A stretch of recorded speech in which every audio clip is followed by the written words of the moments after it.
There's a story, some people I've seen have attributed it to the Mundaka Upanishad, but I couldn't find it. In the Mundaka Upanishad, nonetheless, it's an instructive story about how an eagle, female eagle, laid an eagle egg in the forest. And actually, it was in a nest, because eagles build nests way high in the trees, but wind had blown it down, and the egg had survived. And a farmer who was foraging in the forest had walked through, and he found it in the nest, which was pristine, and he was amazed that the nest had fallen from the tree, and the egg was undisturbed, as far as he could tell. So he picked up the egg, and he took it back to his farm, and he had hens there who had also laid eggs, so he put the egg in with the chicken eggs. And the hen was very happy to also help incubate that. She had a motherly instinct and just saw another egg. So she sat on that egg, as hens do, to keep them warm. And soon there were hatchlets that came out. Hatchlets. That'll work. You can't disprove that one. Hatchlets. And as the chickens came out, there was also a baby eagle. That's got to be called something, right? An eaglet. That's an eaglet, right? Haha. Okay, so the eaglet came out with the other little chicks. And as it grew up, and you'll even see this nowadays on YouTube if you go to those places where there's animal rescue, and you'll notice that certain animals, if they grow up with other kinds of animals, that they start imitating them and feeling like they're that kind of animal. Because animals tend to, everybody, product of their association. In fact, this is one of the main points Kṛṣṇa makes in the Bhagavad Gita, that whatever state we're in now is due to our previous association, or previous and current association. That's also something that modern social scientists talk about, and even pseudoscientists talk about it, and talk about if you count up the incomes of the people you're associating with, then you can pretty much judge what yours is going to be. So the eaglet grew up with these chickens and walked like a chicken and ate chicken food. And the little chickens don't fly. They hop around, and they'd go a few feet. Not that I'm a big expert, but whatever I've gleaned from the Nature Channel. And then it became obvious by its body type that it wasn't a chick, but consciousness-wise, that eagle thought it was a chicken, because it had been raised there.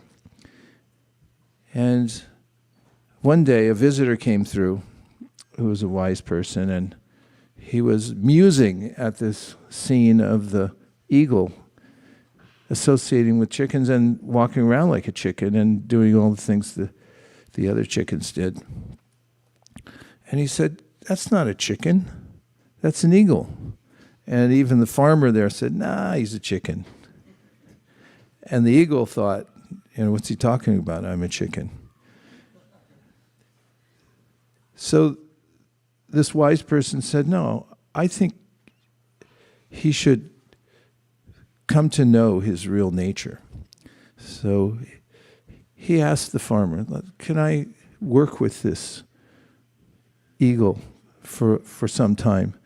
So he took him up to a little mound, and he encouraged him to jump out and fly. But the eagle just landed on the ground and walked around like a chicken again. So then he went to a little higher area, and did the same experiment, and same thing happened. And several experiments later, it looked like the association and the ways that the eagle had grown up were indelible, and that he would forever be in the mood of a chicken. And then finally he took him to the highest peak in the area, which took some climbing, and he took him up there and showed him the sky.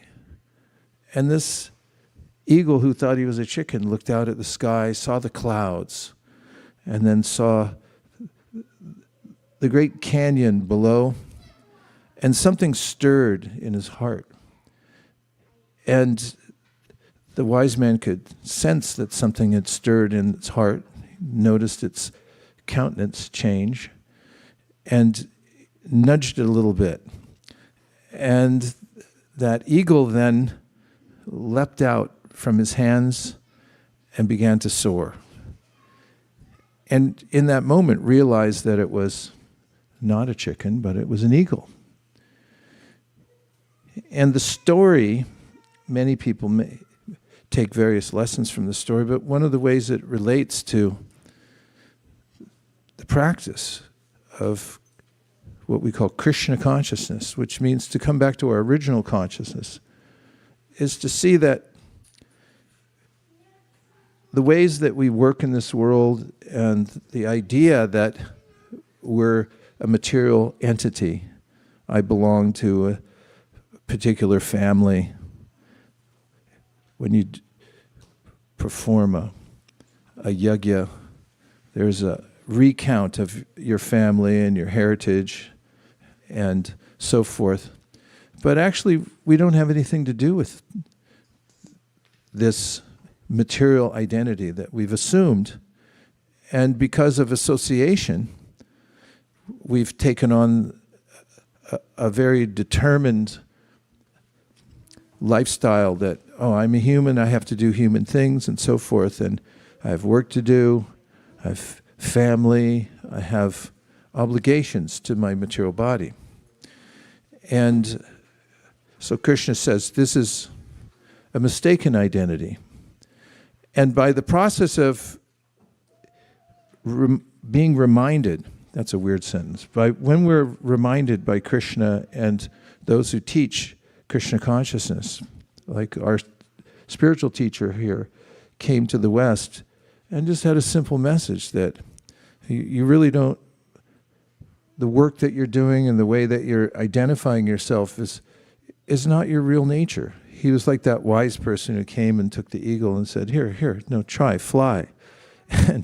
And it's quite natural, because that is our nature. We're spiritual beings.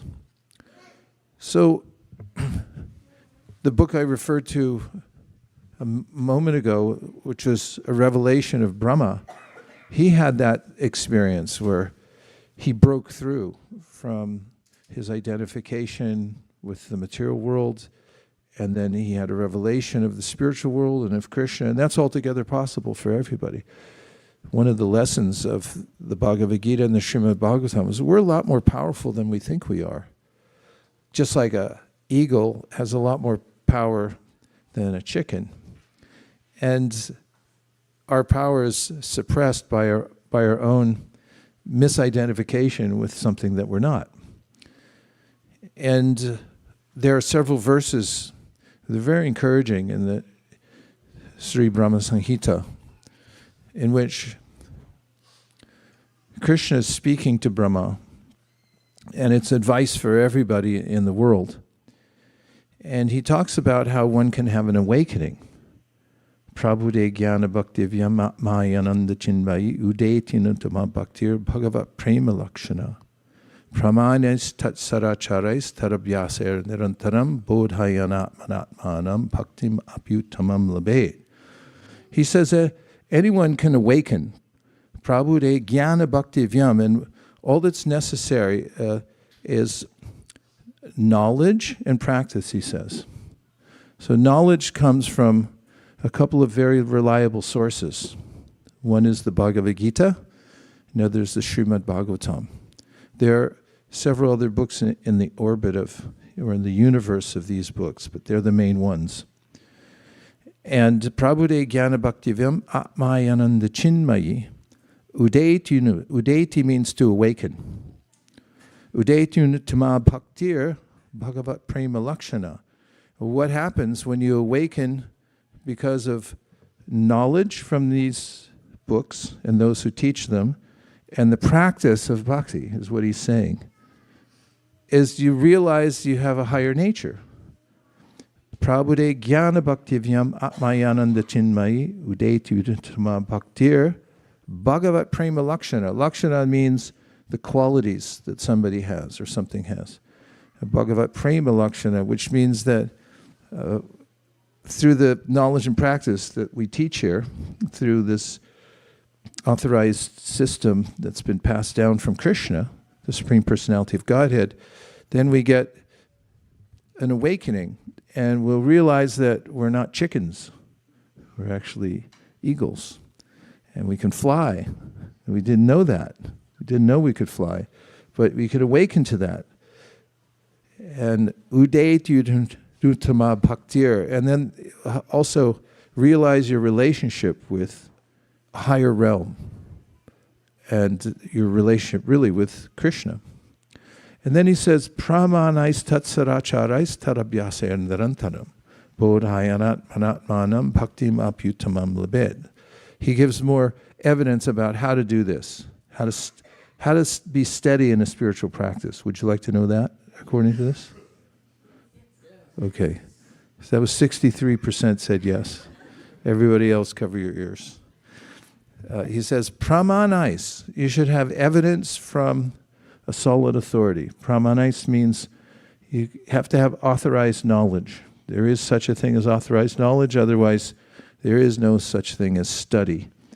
And there is no science that one can follow unless there's an ology. That's why things are called ologies, because the universe isn't random. You can have a controlled experiment because you can organize things in such a way that you can analyze them. And so Pramanais indicates that there is a source of clear knowledge, Praman. Pramanais tatsaracharais. And achar means there's a way that you can behave in the world so that it'll aid your awakening to spiritual knowledge. Pramanais tatsaracharais tarabhyaser. And abhyaser means practice. So again, you have to have evidence from Scripture to teach you. And amazingly, human beings have a very high status in the universe. So if you were feeling a little depressed when you came in here, you can cheer up. Because the human form is especially designed for awakening to spiritual knowledge.